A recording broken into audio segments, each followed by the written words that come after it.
Սիրելի հեռուստադիտողներ, ապրիլի 19-ին կկայանա Հայաստանի Հանրապետության ԿԳՄՍ նախարարության հետ համագործակցությամբ Արփա ինստիտուտի կազմակերպած Team Expo 2025 միջոցառումը նվիրված ԳՏՃՄ կրթության եւ նորարարության զարգացմանը։ Այս ամենի մասին ավելի մանրամասն կներկայացնեն մեր հյուրերը։ Մեր հյուրերն են Արփա խորհրդի նախագահ Ռուբեն Լուսինյանց, Ստեմար կրթական ծրագրի առաջնորդ Ելենա Ղուկասյան, Արփայի շահառու փոխտնօրեն Անի Գաբրիելյան։ Բարև ձեզ։ Բարև լույս։ Ինչ հետաքրքիր ծրագիր է մեկնարկում։ Այդ էքսպոն մաս է կազմում Արփա ինստիտուտի բազմաթիվ նախագծերից մեկն է, որը անցկացվում է Հայաստանում։ Արփա ինստիտուտը 33 տարի է, ինչ տարբեր ծրագրեր է անցկացնում Հայաստանում։ Դա մեր կրթական ծրագրերից ամենամեծն է։ Այդ ծրագրի սահմաններում մոտավորապես 19 դպրոց 3 տարբեր մարզերից մոտ մի քանի հազար արդեն երեխա է արդեն մասնակցել դրա մեջ եւ մոտ 300 իրանցից ուսուցիչների հետ գալու են Երևան եւ ցույց են տալու իրանց նվաճումները, ցուցադրելու են իրանց նվաճումները։ Եվ երևի մի քիչ ավելի մանրամասն այդ ծրագրի մասին կպատմի Լենան, եւ հետո ես կանդրադառնամ Արփայի ուրիշ ծրագրերին Հայաստանում։ Խնդրեմ։ Շատ լավ։ Ծրագիրը Ստեմար կրթական ծրագիրն է, որը իրականացվում է հանրակրթական դպրոցներում, ինչպես դուք նշեցիք, կրթության նախարարության հետ համաձայնությամբ եւ համագործակցությամբ, ինչպես նաեւ կզնակ հիմնադրամի եւ մեր ծրագիրը թույլ է տալիս ավելի արդյունավետ կերպով իրականացնել նախագծահեն ուսումնառությունը։ Շատերը կիմանան, ովքեր դպրոցի հետ մի քիչ առնչություն ունեն, որ առհասարակ նախագծահեն ուսումնառությունը սկիզբ է դրվել դպրոցներում եւ շատ դպրոցներում առայժմ նոր է եւ մի քիչ ուսուցիչների համար դա ստրեսային ֆակտոր է հանդիսանում, քանի որ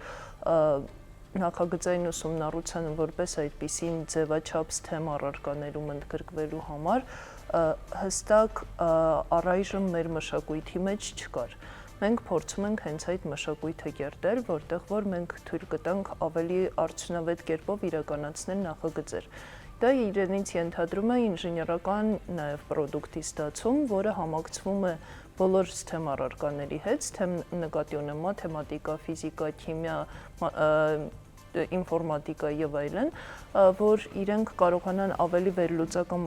մտածողություն կիրառելով իրականացնեն մեկ ամբողջական նախագիծ եւ դրանք իրարից զատ առարկաներ չպատկերացնեն, այլ պատկերացնեն մեկ ամբողջականություն, որը ընդհանուր առմամբ իրենց տրամաբանական վերլուծական մտածողության զարգացմանն է ուղղված։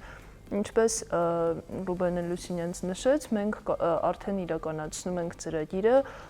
19 դպրոցներում, 3 մարզերում, Արարատի մարզում, Գեղարքունիքում եւ Տավուշում, եւ այդ ծրագրի շրջանակում արդեն ընդգրկված են հենց ուղղակիորեն ընդգրկված են 350-ից ավել աշակերտ, իսկ անուղղակի կերպով այդ ծրագիրը ներազդեցություն է ունենում դպրոցի գրեթե բոլոր աշակերտների վրա։ Ինչ է դա նշանակում, մեր ծրագրերը այնպիսի փաթեթներ են, համ ուսումնաբովանդակային, համ ինժեներական, որոնք որ մնում են դպրոցներին եւ թույլ են տալիս այդ ռեսուրսները կիրառել նաեւ հաջորդիվ մյուս տարիներին։ Մի քիչ անց Տեր Գաբրիելյանը կնշի, թե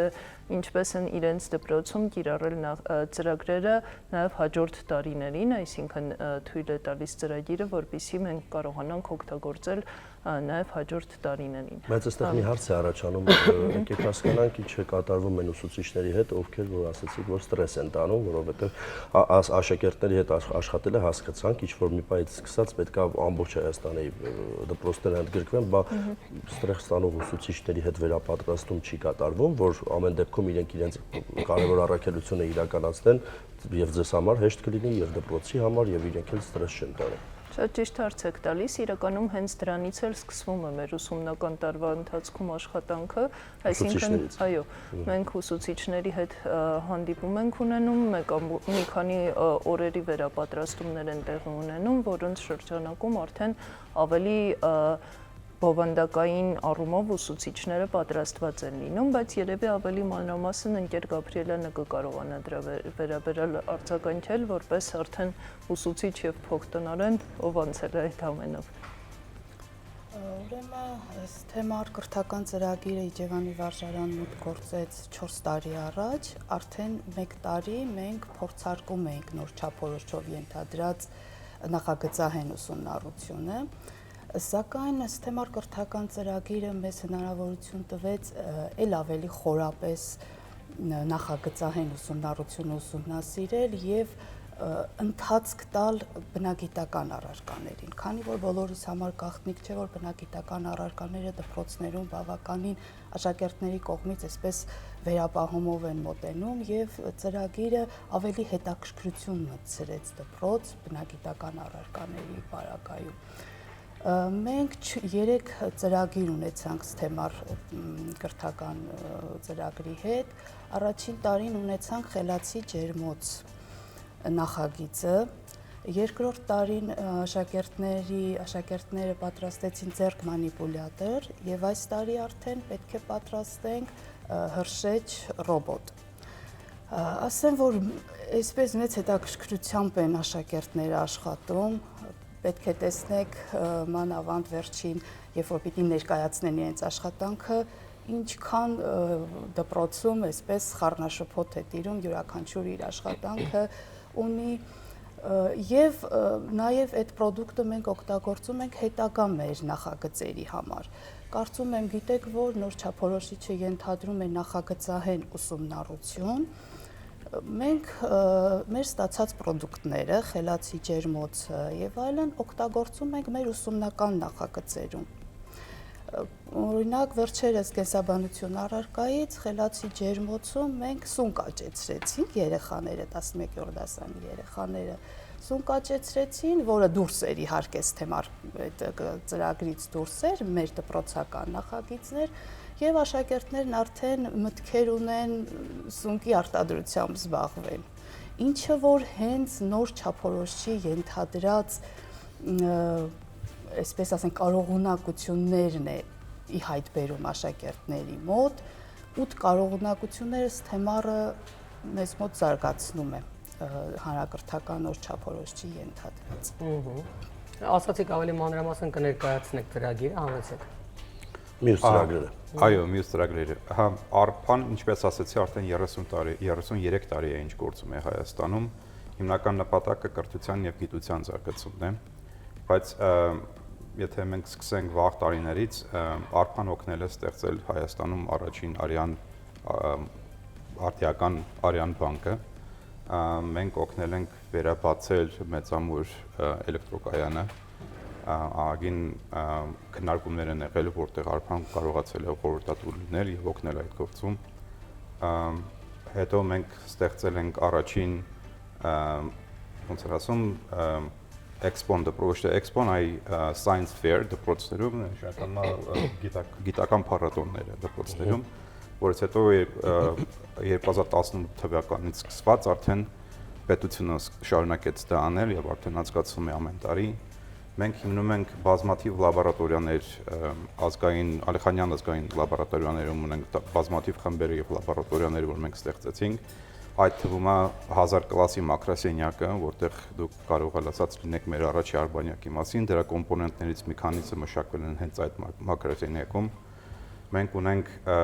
գիտնականների եւ ուսանողների խմբեր, ովքեր հիմա մասնակցում են միջազգային կոլաբորացիաների մեջ, համագործակցությունների մեջ, որից մեկը Brookhaven National Institute-ի հետ միասին, ուրեմն միջուկային ֆիզիկայի մեջ մեծ համագործակցություն է, որտեղ կան 13 անդամ երկրներ, այնտեղ չկա Պարսկաստանը, Ադրբեջանը, Թուրքիան, Վրաստանը, բայց կա Հայաստանը, մենք 13-ից մեկն ենք այնտեղ եւ շատ հաջող մասնակցում ենք այդ համագործակցության սահմաններում։ Եվ բազմաթիվ նման պրոյեկտներ ունենք, նախագծեր ունենք։ Վերջերս Պոլիտեխնիկ ինստիտուտում մենք ստեղծեցինք ուրեմն էլեկտրոնային շղթաների դիզայնի մշակման կենտրոն, որում արդեն 47 ուսանող է սովորում, այնտեղ օգտագործվում է Cadence ընկերության ծրագիրը, որը որ ցույց է տալիս մեզ ստեղծել տարբեր ժողովրդական ասած չիպեր, հա, դիզայներ չիպեր։ Դա շատ կարևոր է մեզ համար, որտեվ դա հնարավորություն է տալիս ուսանողներին, որ դպրոցները ավարտում են եւ այդ ռոբոտների հետ սիրում են զբաղվել, իրանք տեղ ունեն գնալու եւ սովորելու դրանից հետո, հա։ Եվ դա հրապուրում է Nvidia, AMD եւ նման ընկերություններին, որ իրանք կարողանան գան ստեղ եւ բացեն այստեղ գործարաններ, լաբորատորիաներ, կենտրոններ, որ կարողան նման բան արտադրեն արդեն ստեղ։ Մենք մեծ հաջողություններ են գրանցել IT ոլորտում եւ ուզում ենք, որ դա շարունակվի մնացած բոլոր ոլորտներում եւ այդ կարողությունները մենք ունենք։ Դպրոցում մեծ ծրագրերը որ դասարանի համար է բոլորի, թե միայն ավագ դասարանի։ Չէ, 7-ից 12-րդ դասարանները ըստ չափորոշչի ընդգրկված են նախագծային ուսումնառության մեջ, այսպիսով հիմնականում իրենց ենք թիրախավորում, բայց դպրոցներ ունենք, որ անգամ 5-րդ դասարանցիները կամ 6-րդ դասարանցիները իրենց բովանդակության համապատասխան որոշակի հատվածով ներգրավել են։ Իդեպ այս նախագծերի հետևում կանգնած է շատ հսկայական բովանդակություն, որը ուսուցիչները վերապատրաստումից հետո մատուցում են աշակերտներին, որպեսզի նրանք ոչ թե ուղղակի ձեռքով ինչ-որ կոնստրուկտոր հավաքեն, այլ իսկապես հետազոտական աշխատանք կատարեն, որի արդյունքում արդեն ստանում են այնպիսի պրոդուկտ, որը, ինչպես նաև ընկեր Գաբրիելը մի քիչ առաջ նշեց, օգտագործվում է տարիներ շարունակ, այսինքն մենք մի նախագիծը մեր ուղղորդմամբ ավարտում ենք, բայց դպրոցում դա մնում է եւ կարող է հետագայում օգտագործվել, կիրառվել այլ հետազոտությունների համար։ Պարոն Լուսինյաց, բայց ուզում հասկանամ Nvidia-ն ու նման գիգանտները մոտ ապագայում տեսանելի ապագայում հնարավոր ներկայացված լինեն Հայաստանում։ Հայաստանը գայթակղիչ է իրենց համար։ Իրականում իրանք արդեն իսկ ներկայություն ունեն որոշակի ընկերությունները, բայց ինչ տեսակի գործ են իրանք անում, այսինքն տարբեր տեսակի գործեր կան, որ ընկերությունները կարող են ստեղ անել, ինչ որ չափով սահմանափակված են արդեն, որովհետև մենք չունենք կադրեր, չունենք ուսանողներ, որոնք ունեն այս ճիշտ գիտելիքները։ Դրա համար է դա շատ կարևոր, որ մենք ունենանք մեր աղջիկներին, տղաներին, ուսանողներին, որ կարողանան իրանք իսկապես աշխատել արդիական համաշխարհային չափորոշիչներին համապատասխանող ուրեմն ծրագրերի հետ, որ պատրաստվեն իսկապես մասնագետներ, որ կարողանան հավասարին չափով ուրեմն աշխատել նման ընկերություններում եւ մրցունակ լինել։ Դպրոցների թիվը ասացիք 100 քանի դպրոց է ներգրաված ծրագրում։ Այս պահին 100 չի, այս պահին 19 է, 100 դպրոց նախատեսում ենք ներգրավել մինչև 2030 թիվը։ Դրանք մասնագետների ռեսուրսների պակասի արդյունքում է, որ դեռ չկան, ինչ ենք մենք անում, որ ունենանք։ Իրականում մենք փորձում ենք ավելի շատ հենց ճառագայթային աշխատել, ինչը նշանակում է, որ մենք փորձում ենք միտեղ լոկալ կենտրոն ստեղծել, որը արդեն տարածելու է իր ներազդեցությունը մնացած դպրոցների վրա։ Այս տարի ունենք 3-րդ տարին մասնակցող դպրոցներ եւ այդ 3-րդ տարվա դպրոցները դառնում են մենթոր իրենց գծված դպրոցների համար։ Այսպիսով ոնց որ մենք նախորդ տարի ընդամենը 6 դպրոց ունեինք ներգրաված, այս տարի կարողացանք ցածկ կատարել դեպի 19 դպրոց։ Այսպիսով մենք կարողանում ենք տեղում տեղական մշակույթին հարմարեցնել ծրագիրը, այսինքն թեև Հայաստանն է ամբողջությամբ, բայց յուրաքանչյուր մարզ իր կրթական յուրահատկություն ունի եւ յուրաքանչյուր տարածաշրջանում որոշակի կրթական խնդիրներ կան։ Կարողանում ենք դրանք վերլուծել, դրանց հարմարեցնել ծրագիրը եւ արդեն իրենք այդ ծրագրով անցած լինելով կարողանում են աջակցել մենթորություն անելով մեկ այլ դպրոցի։ Այսինքն փորձում ենք ճառագայթային տարածվել։ Ես կավելացնեի, եթե կարելի է, որ իրականում մենք բավականաչափ արագ ենք ընդլայնվում այս եկող գալացող տարին 25-26 տարվա ընթացքում մենք արդեն կլինենք 5 մարզում 27 դպրոցում, եթե ես չեմ սխալվում, եւ ձեզ ասեմ, որ մենք էլ ենք շատ սովորում այս փորձից իրականում, այն ինչ որ մենք փորձում ենք անցկացնել այդ դպրոցներում, մեզ ասում է, սա կարելի է ավելի լավ անել, սա կարելի է ավելի։ Եվ մի քանի ինքնաբուխ երևույթներ են առաջանում այնտեղ, որոնք եթե լավն են, կարող եմ դա ուրեմն ընդգրկել այդ երևույթները եւ շարունակել դրանք։ Օրինակ մենք տեսանք որ երեխաները սկսում են իրենց օգնել, այսինքն մի դպրոցից մի դպրոց կապնվում են։ Բայց ես չեմ կարողանում սա սարքել, ոնց անեմ, իրանք գալիս օգնում են իրար եւ իրանք սարքում են այդ ամբողջը իրար հետ։ So այդ իրար հետ համագործակցությունը, իրար օգնելը եւ մենք փորձում ենք դա ըմբռնել եւ ուշադրություն դարձնել դրան մեր ծրագիրը շարունակելուց։ Այսինքն ծրագիրը կատարելագործվում անընդհատ։ Մենք համ լայվում ենք, համ կատարելագործվում ենք։ Դրա համար մենք խոսք ունենք ստեմար կրթական համայնք, որպես այդպեսին դա համայնք է դառնում, այդ անվանումը չկար առաջին տարվա ընթացքում, բայց այդ անվանումը ծագեց հենց նրանից, որ աշակերտները մեկը մյուսից սովորելով կարողացան ստեղծել այդ համայնքի նախատիպը, որը հիմա արդեն փորձում ենք ընդլայնենք մեր բոլոր դպրոցների շրջանակում եւ նույնիսկ հեռավորությունը այդքան մեծ դեր չի խաղում, որովհետեւ Արարատի մարզի դպրոցներից երեխաներ կարողանում են կապ հաստատել Տավուշի մարզի երեխաների հետ, ովքեր արդեն իսկ այդ նախագծով անցել են կամ նմանատիպ փորձ կուտակել են եւ միմյանց կարողանում են աջակցել, օգնել ինչ որ նոր հետաքրքիր բան սովորել, այսպիսով լուսաբանելու եւ դպրոցներին իրազեկելու, որ այս տեսակ կրթական մեթոդ կա, դրա խնդիր ունենք, թե միևնույնն է դա պետական մակարդակով, այսինքն ներգրավելու են բոլորը, իրազեկման խնդիր չի, այլ ընդհանրապես պետության կողմից ամեն անգամ քիչ-քիչ դպրոցներին ավելացնելու փաստ է։ Հեռանկարային մենք տեսնում ենք, որ դա աստիճանաբար կտարածվի մաքսիմալ շատ դպրոցներում, գոնե մենթորային ձևաչափով, այսինքն մենթի դպրոցներ կլինեն որոշ դպրոցները հենց անմիջականորեն ծրագրում ներգրաված կլինեն, բայց ինքը սենց ռեպլիկացված մոդելով արդեն տարածում է ստանալու։ Մենք մեր դպրոցների ցանկը համաձայնեցնում ենք կրթության նախարարության հետ, որի շնորհիվ արդեն կարողանում ենք ընտրել ճիշտ թիրախները, որտեղից որ թիրախ ասելով նկատի ունեմ կենտրոնները, որից որ արդեն հենց ճառագայթային կարողանում ենք։ Ինչպես եք ընտրում դպրոցները։ Ոնց է որոշվում, որ այս կամ դպրոցների ընտրությունը հիմնականում փորձում ենք վերցնել այն սկզբունքով, որ մի դպրոցը, որը տվյալ տարածաշրջանում կարող է դառնալ հետագայում մենթոր եւ կենտրոն մնացած դպրոցներին ուսանելու եւ այդ ներգրավելու կտրվածքով, արդեն այդ դպրոցը ներգրավում ենք ծրագրի մեջ որպես տվյալ մարզի կամ տարածաշրջանի առաջին դպրոցներից մեկը եւ հետագայում այն տարածում է տալիս իր սենց հարևան փոքրիկ ճուտիկ դպրոցներին, այսպես ասած։ Եվ մեր դպրոցներից մեծ մասը այս պահի դրությամբ միջնակարգ դպրոցներ են, ինչը նշանակում է 7-ից 12-րդ դասարանի աշակերտները բոլորը ներգրաված են նախագծերի մեջ։ Դպրոցներ ունենք, որ հիմնական են, դպրոցներ կան, որ ավագ են, բայց գերակշռող մասը միջնակարգ դպրոցներ են։ Թիրախային են մարզային դպրոցները, թե ոչ։ Թիրախային են մարզային դպրոցները, այո, եւ փորձում ենք նաեւ հասնել այն դպրոցներին, որոնք որ այլ հնարավորություններ չունեն երեխաներին նման STEM ծրագրերում ընդգրկելու, այսինքն օրինակ եթե պատկերացնենք Վազաշենի դպրոցը, որը հենց սահմանին է գտնվում, շատ դժվար է այնտեղից հասնել ինչ որ միտեղ, որտեղ որ դու կկարողանաս լավ STEM կրթություն ստանալ։ Այսպիսով դա կարևոր է դառնում, որ մենք կարողանանք ներգրավել այն դպրոցներին, ովքեր նաև քիչ հասանելիություն ունեն նման ռեսուրսներին։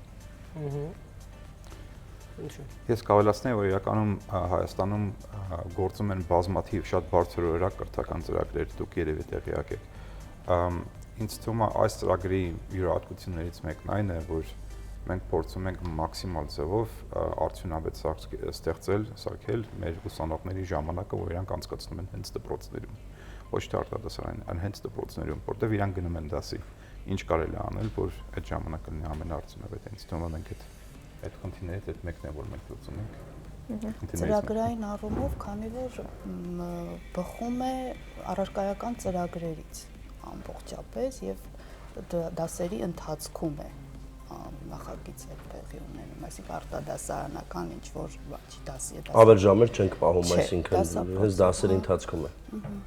Եվ մենք փորձում ենք ընտրել այնպիսի թեմաներ, իհարկե մեր ուսուցիչների, աշակերտների ներգրավմամբ փորձում ենք նաև հետագա նախագծերի համար ընտրել այնպիսի թեմաներ, որոնք որ դժվար են յուրացվում աշակերտների կողմից առհասարակ STEM ոլորտում եւ փորձում ենք դրանք դարձնել կիրառելի, այսինքն այդ թեման եթե աշակերտը սովորի օգտագործի մի փոքրիկ նախագծի բաղադրիչ ստեղծելու եւ հետո մի մեծ նախագծում ներդնի իր գիտելիքը, ինքը արդեն ավելի լավ է յուրացնում եւ տպավորում։ մենք փորձում ենք երեխաների մեջ սերմանել սերը դեպի գիտություն, դեպի կրթություն եւ դեպի նորարարություն, բայց ամենակարևորը եւ այն է, որ մենք փորձում ենք այնպես անենք, որ իրանք չվախենալ խնդիրին առնչվել եւ լուծել խնդիրին լուծում տալ, ոչ թե ասել, չգիտեմ։ Եվ մենք տեսնում ենք դա երեխաների մեջ այդ ծրագրի արդյունքներից մեկն այն է, որ իրանք իրենց մտածելակերպը, իրենց էներգիան ինչ-որ վերափոխում անա եւ իրանք արդեն ուրիշ տեղ են դառնում։ Վերջին հարցը տոկոսային հարաբերությամբ, եթե ասենք, ընդհանուր քանի տոկոսն է, որ այս ծրագրը այդ ուսուցանվող երեխաներից, որ այս ծրագրից օգտվում են եւ արդյունքը տեսանելի է։ Բնականաբար բոլորը չեն երեխաները։ Երևի էքսպոյի մասնակցությամբ կարող ենք դա գնահատել, այսինքն եթե մենք դիտարկենք, որ ծրագրին մասնակցում է մոտ 400 աշակերտ եւ 200-ից ավելի աշակերտ, մասնավորապես 240 աշակերտ ներկայ լինելու էքսպոյին ներկայացնելով իրենց աշխատանքը, նրանք ակտիվ մասնակիցներն են նախագծերի, որ հենց իրենց վրա են վերցրել ինժեներական հատվածի առաջնորդումը եւ կարողացել են նաեւ մյուս աշակերտներին մենթորություն անել այն կտրվածքով, որ իրենք մի բան սարքում էին եւ բացատրում էին իրենց նաեւ մի քիչ ավելի, միգուցե քիչ ներգրաված ընկերներին եւ այդպիսով կարող ենք այս հարաբերությունը դիտարկել, որ գրեթե 60-70%-ը ակտիվորեն ներգրաված են եւ կարողանում են նաեւ մի բան էլ նշեմ, որ կապվում է մեր մնացած ծրագրերի հետ, այսինքն յուրաքանչյուր ծրագիրը արփայի իրերից անկախ ծրագրեր չեն։ Մենք նաեւ աշակերտների համար ունենք ուսումնական այցերի հատված, որը թույլ է տալիս բացի իրենց նախագծային ուսումնառությունից գնալ եւ տեսնել, թե նման ծրագրերում ինչ հաջողություններ են ունենում մեր գիտնականները, մեր ինժեներները, փորձով փոխանակվել նրանց փորձը ձեռք բերել, իրենց վրա վերցնել եւ ունենք անգամ աշակերտներ, ովքեր դրանից ոգեշնչված որոշում են, որ կշարունակեն հենց այդ ուղղությամբ իրենց կրթությունը։ Դրանով որ արդեն գիտության ու կրթության հանդեպ սեր է ձևավորվում, հատկապես գիտությանը, որովհետեւ վաղուց ի վեր տենդենսը կար, չգիտես ինչու, որ գիտությամբ զբաղվել է, այդքան էլ հետաքրքիր չէ, որ իրականության մեջ չեն գնահատվում կամ չգիտեն, իրենք միշտ տենց ստվերում են, իրենց արած աշխատանքը չի երևում։ Հիմա կարող է լինել ճիշտ հակառակ պատկերը եւ իրենք հասկանան, որ գիտությամբ զբաղվելը եւ դառնալ գիտնական մեծ պատիվ է։ Այո։ Մի բան էլ թիմային աշխատանք ձևավորել միմյանց հետ, որովհետեւ այդ կարծում եմ էլի կարեւոր է, եթե իրենք կապվում են, փորձում են օգնել, բացի օգնությունը, սա նաեւ թիմային գիտակցություն է բերում, որ միասին կարող ենք ավելի մեծ բան անել, քան եթե սենց մասնատվենք։ Բոլոր առումներով շահեկան է, վստահ եմ, որ յուրաքանչյուր ծնող այս դեպքում մեծ ավելի ոգևորություն է ապրելու, որ երեխան դպրոցում ոչ միայն ուղղակի սովորական տարրական գիտելիք է ձեռք բերում, այլ նաև կարող է նախ մասնագիտական ուղղորդվածության կողմնորոշում ունենալ, ինքը վստահ հասկանա, որ չի այս ուղղությունը իրենն է եւ ավելի պատրաստ ու ավելի բանիմաց գնային ճանապարհով, որն արդեն ընտրել է։ Դա այսինքն այն երեխեքը, որոնք չունեն հնարավորություն, ավարտում են, հետո սկսում են հասկանալ իսկ ինչն է ավելի նորաձև, կարելի է այդ ընտրել։ Այս դեպքում իրենք փաստացի տեսնում են, ինչն է ավելի պիտանի, ոչ նորաձև գուցե, եւ դրա հետևից կգնան ու արդեն կլինեն պատրաստ որոշողներ, իրենք ինչ են ուզում դառնալ։ Ձեր շնորհակալություն, որ մեր հյուրեր եք։ Շնորհակալություն։ Հուսանք հաջորդ տարի գոնե մենք խոսենք ավելի մեծ քանակությամբ դպրոցների ու հետաքրքիր ծրագրերի մասին։ Հուսով ենք։ Ուրախ եմ, որ մեր հյուրերին եք, շնորհակալություն։ Այս պահին սիրելի հեռուստադիտողներ, մեր եթերում գովազդ, հաջորդիվ կդիմավորենք հաջորդ հյուրերին։